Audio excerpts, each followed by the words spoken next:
Bonjour, bonsoir à tous. Je suis content de vous retrouver. J'espère que vous allez bien. Aujourd'hui, on parle de respiration et on parle de problèmes respiratoires. Et on a le très grand bonheur de parler de tout ça avec deux amis, deux habitués de ma chaîne YouTube, Daniel Perrault, docteur Daniel Perrault et docteur Jessica Perrault. Bonjour à vous deux ou bonsoir à vous deux pour les gens qui nous écoutent d'un peu partout sur la planète. Vous allez bien? Oui, très bien. Oui, Euh, ça va bien, toi, Denis? Ça va très bien. Alors aujourd'hui, on vous parle de problèmes respiratoires. Est-ce que la grippe est dangereuse? Daniel, est-ce que tu trouves ça dangereux, toi, la grippe? J'aurais tendance à dire que peut-être oui pour certaines personnes, mais ta réponse plus complète que ma réponse à moi, ça serait quoi? Ben, c'est ça, mais tu as raison, parce que dans le fond, la grippe, les victimes de la grippe, comme les différentes micro-organismes dont on a parlé jusqu'à maintenant, c'est des personnes qui sont plus fragiles à en développer les complications. Alors, par contre, l'influenza, au départ, je ne sais pas si tu as déjà eu l'influenza, mais on le sait. C'est-à-dire un petit peu, c'est une COVID, en fait. Vous êtes couché, vous avez mal partout, vous avez mal à la tête. Comme on dit au Québec, un truck vous a passé dessus. Alors, hein, un camion vous a passé dessus, c'est vraiment, vous êtes absolument affaibli dans votre lit pour une semaine. Donc, si vous n'avez pas le goût de vivre ça, c'est évidemment le vaccin va être votre ami. Mais qu'est-ce que ça prévient aussi? C'est pour les personnes qui sont à risque. En fait, c'est au-dessus de 65 ans, les femmes enceintes, les enfants au-dessus de 5 ans et surtout en bas de 2 ans. Puis vous avez des problèmes médicaux. Alors, il y a une liste de personnes qui ont avantage à aller chercher le virus, pas le virus, mais Le le vaccin. vaccin d'influenza. Et je vais répondre à ta question. Je vais répondre à ta question. Moi, j'ai jamais eu l'influenza, mais j'ai déjà eu des patients qui l'ont eu, des patients que je voyais à domicile, donc des patients qui n'étaient pas en parfaite santé. Et moi, ça m'inquiétait aussi de les voir attraper ce problème de santé-là, cette grippe-là. Et souvent, eux ou elles n'étaient pas trop si inquiètes que ça, mais donc oui, il y a des complications parfois qu'on n'aimerait pas voir chez nos patients. C'est ça. Et voilà. Et donc, puis il y a beaucoup de commentaires qui se fait, fait, qui se disent, ah ben moi j'ai eu le vaccin pour l'influenza, mais je l'ai eu pareil. C'est pas sûr s'il y a eu l'influenza pareil ou bien si c'était pas un des virus du rhume qui peut beaucoup aussi rendre les personnes malades une couple de semaines. Alors, c'est clair qu'on n'a pas une efficacité à 100% avec l'influenza, là. Et l'influenza, d'ailleurs, n'est pas arrivé encore au Québec.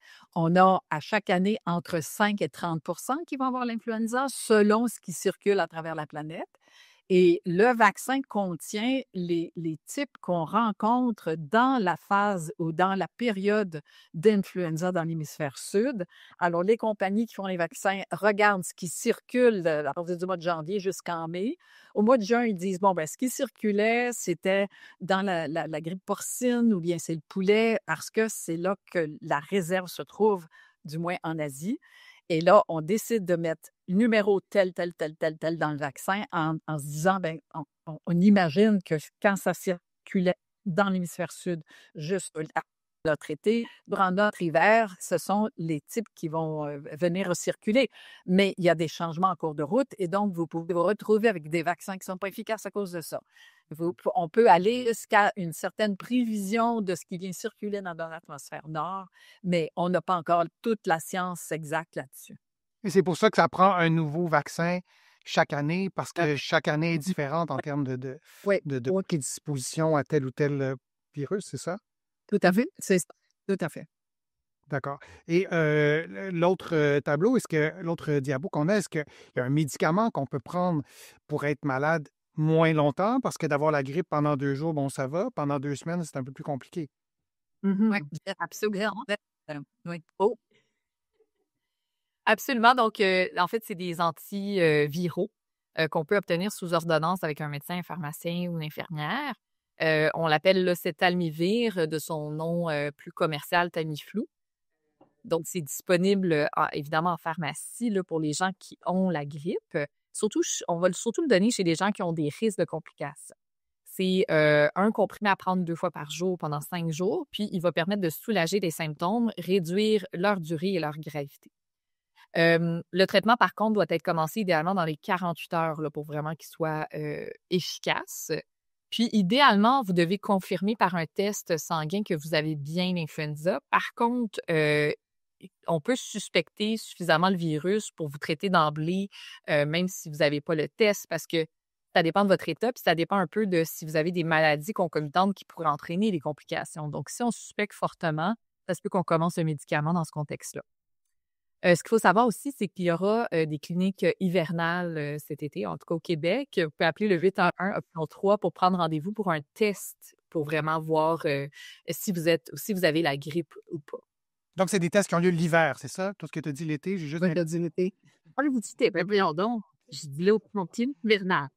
D'accord. Un petit virus de cerveau momentané. C'est D'accord. Donc l'hiver. D'accord. Donc, des tests comme ça qu'on peut faire. Oui, exactement, Et- c'est des tests. Oui. D'accord.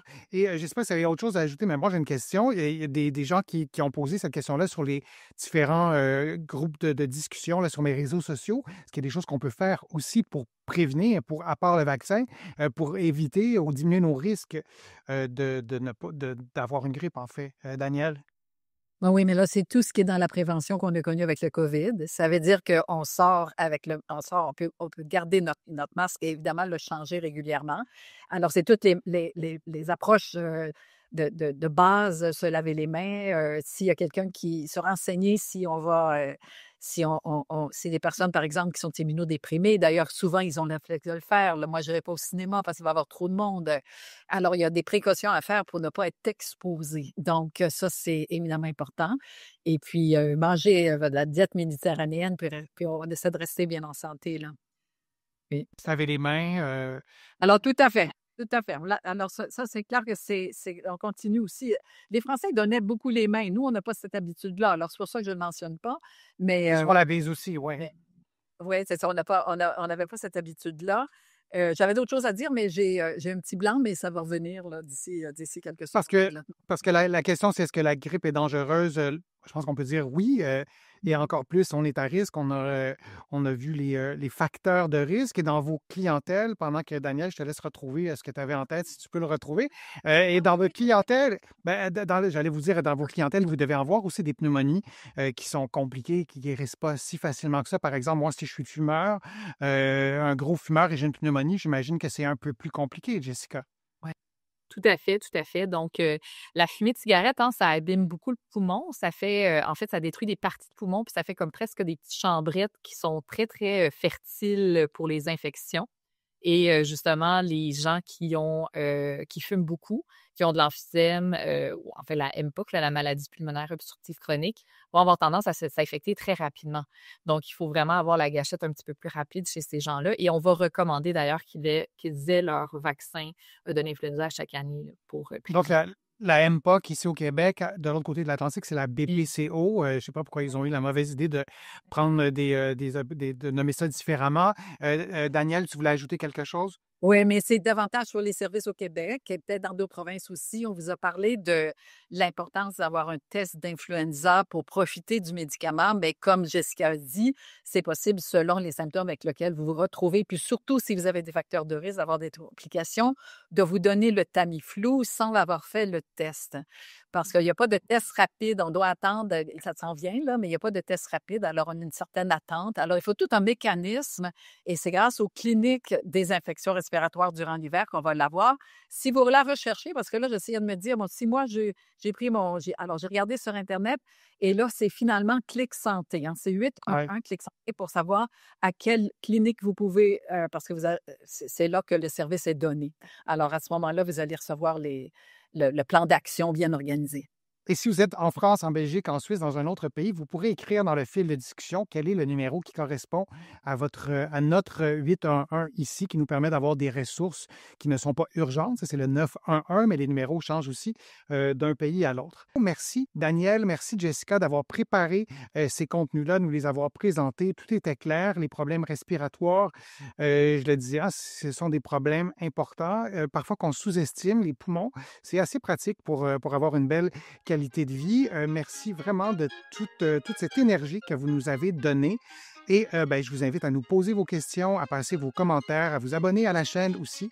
Ça me fait toujours plaisir de lire vos commentaires et je vous dis à une prochaine fois, Daniel et Jessica, et un prochain direct, à une prochaine vidéo. Merci. Au revoir.